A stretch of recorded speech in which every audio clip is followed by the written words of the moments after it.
ki pa hung lu ki pa thano min la sao te nei se ton se na thi ta ho tha do te na di yin Bethlehem bongi na dongi ton se so a yan thei ha di kan ko nga sa mang a hung za o anim ta ne je Kalagaw ng zong katehin na Bethlehem bongi munne ma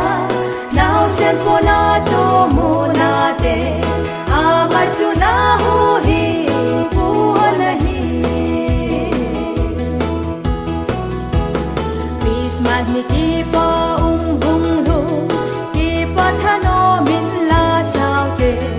Nung gila malam ma hongi Tuwing pa cho yu te Sa mang za na hindan halang Now sen pian si bay bu te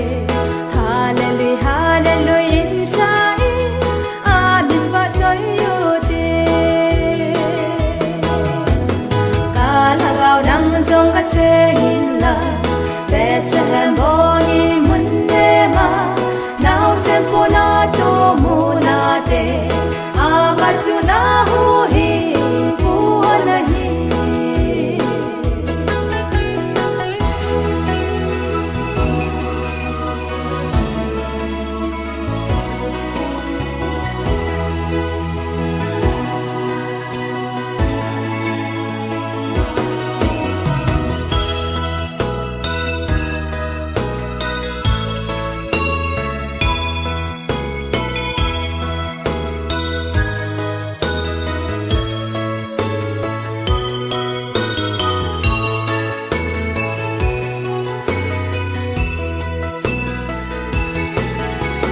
Please magni ki